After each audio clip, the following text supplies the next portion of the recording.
We are going to make a very brief presentation to you today based on these posters, and it will be a team of us who are making the presentation. Myself, my colleague Juhara, and also my colleague here, the Information Management Officer, and also the local water utility. So we will collectively make the presentation.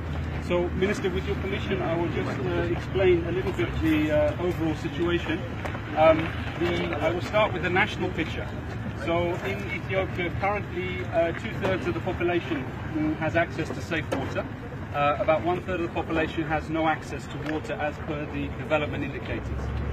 In terms of sanitation, approximately 43% has access to some form of shared latrine across the country. The big challenge we have in water supply is in these areas of the country, the eastern part of the country. And to try to resolve some of these problems from a development perspective, we are looking at a number of interventions on looking at recovery and also prevention of potential humanitarian crisis. The major thing we are focusing on is we are investing heavily in the use of satellite images from the sky to take photographs of the different waradas. And then based on these photographs, we are undertaking what we call 3D resistivity readings, where we then check to find water which is very deep in the ground. How deep?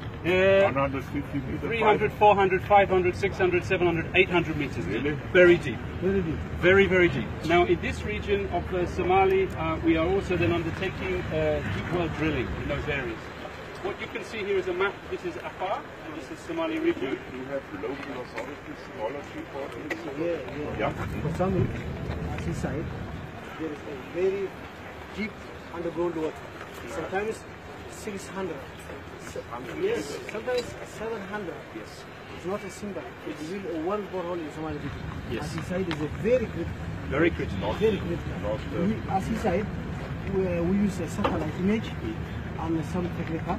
Locally we have technical and know-how people, but it's very critical.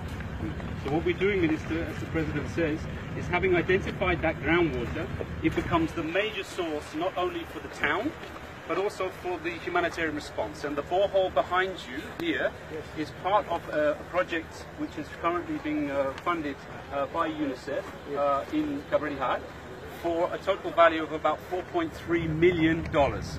And it's providing the water supply for the entire town of Kabrihar, 75,000 people.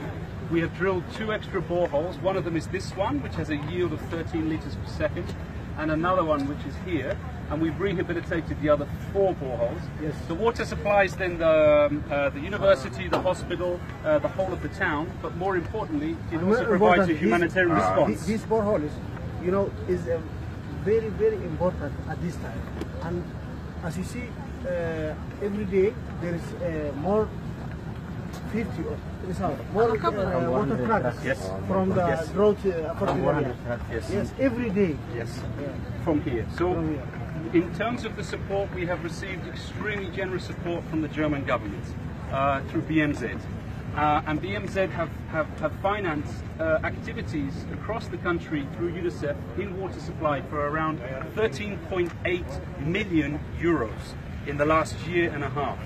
And the activities through BMZ and the German government that we have undertaken include a number of sustainable water schemes where we're drilling boreholes like this and putting in big pipe networks to supply the towns, the villages, but then also to cope up with potential humanitarian crisis. This is a list of all the different schemes, so you can see here, across the country, from Tigray, Afar, Amhara, Oromia, SNMPR, Somali. We've received very big support. And the schemes here have benefited in the region of around 400,000 people last year in terms of the emergency response.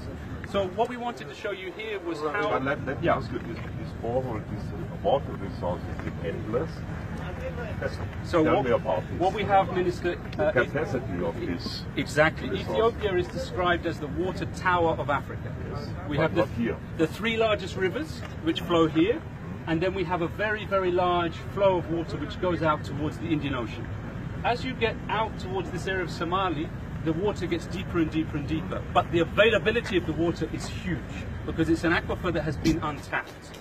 What we have done in this area is we have used isotopes to actually age the water and understand, is that water replenishable? And the answer is yes, Minister. There's a lot of water in this area. The problem has been using technology to identify it. Once you identify this, it's possible for you to extract.